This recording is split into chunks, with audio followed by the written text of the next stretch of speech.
All right, we got lesson 4-8 here, and we're looking at example number 1. Given a graph, write the equation of the line in slope-intercept form. Okay, so immediately what's running through my head is slope-intercept form, which is that y equals mx plus b. And I'm also immediately remembering or knowing that I need to have the m value and the b value in order to write that equation. So I just like to make myself a little reminder of that off to the corner so I don't forget anything. So our steps tell us to start with finding the slope. So given my picture here, given this graph, I can definitely find the slope of that.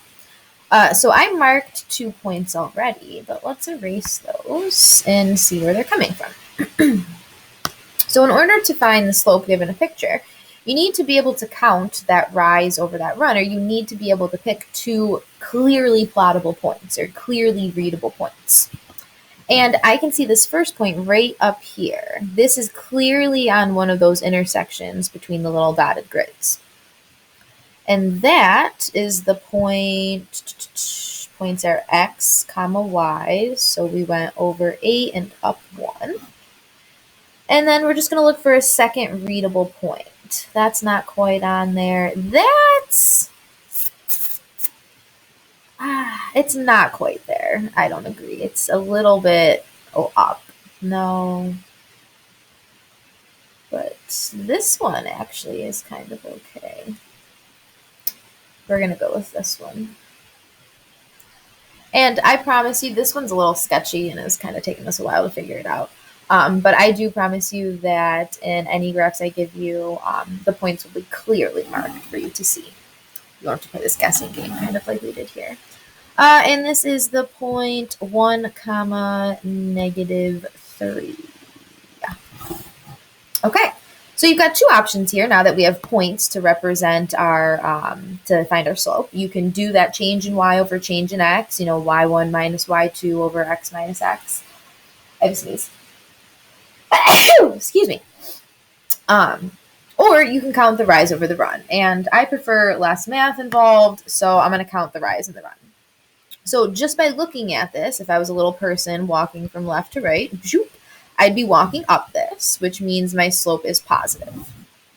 So I go up 1, 2, 3, 4. So up 4. And again, I'm going to write that down as soon as I figure it out because then I don't have to accidentally forget it or misremember it. And then I'm going over 1, 2, 3, 4, 5, 6, 7. So I've got a slope of positive 4/7 there.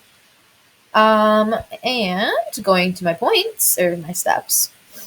Next, we're supposed to use a given point, x and y, and plug them into the equation. And so this is because our next thing that we need to find is that y-intercept, that b value. And if I go to my graph and I look at the point where this line crosses the y-axis, that would be right here. And I have no idea exactly what that point is, and you cannot just guess. So let's make a little bit of note of that. You cannot just guess or estimate this. You must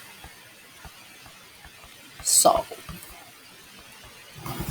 And that's because you could be wrong. Like, I have no idea if that is a simple, -3.8, -3.76542. It's like, you have no idea, so you can't just guesstimate it. Unless it's clearly on one of those intersecting points. Then you know exactly what it is.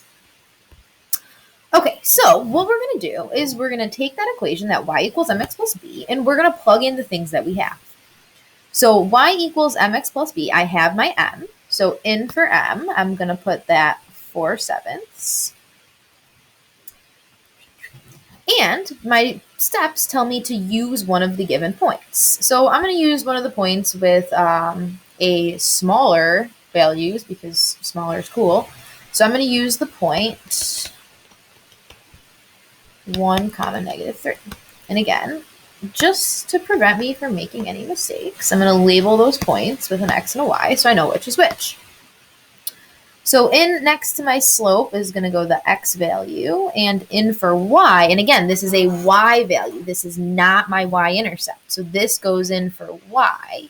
And my b stays as plus b because that's what I'm looking for. I'm trying to solve for that b. That's that next step here. Solve for b. All right, so we do a little math. 4/7 times 1 is just going to be 4/7. And so now this is where you've got to be careful because a lot of you want to multiply by the reciprocal here. But b and that 4/7 are not being multiplied, so that wouldn't work. They're being added. So we need to do the inverse of addition, which is subtraction. So we would need to minus the 4/7 to both sides.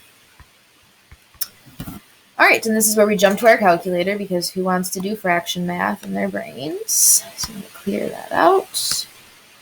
And we're going to do -3 minus, remember when dealing with fractions, they should be put in parentheses. -3 minus 4/7. Notice the way I took a second there to double check that I inputted it correctly. That would save half of you a lot of unnecessary lost points. Okay, and this is exactly why we did this, because look at that kind of number. Is there any way you would have guessed that exact number just by looking at that graph? And that's an absolutely no. Again, we cannot round numbers like that. So that's where we go to our handy dandy math, frac, enter.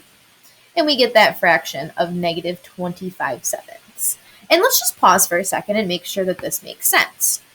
On my graph, we could clearly see that the y-intercept was somewhere between -3 and -4. Well, look at that decimal. -3.57 whatever is clearly in between that -3 and -4. But we're going to use the fraction -25/7.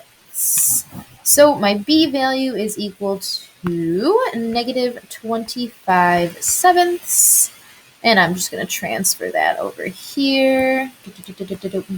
Move this down a little bit so we have enough room. Ooh, 25/7.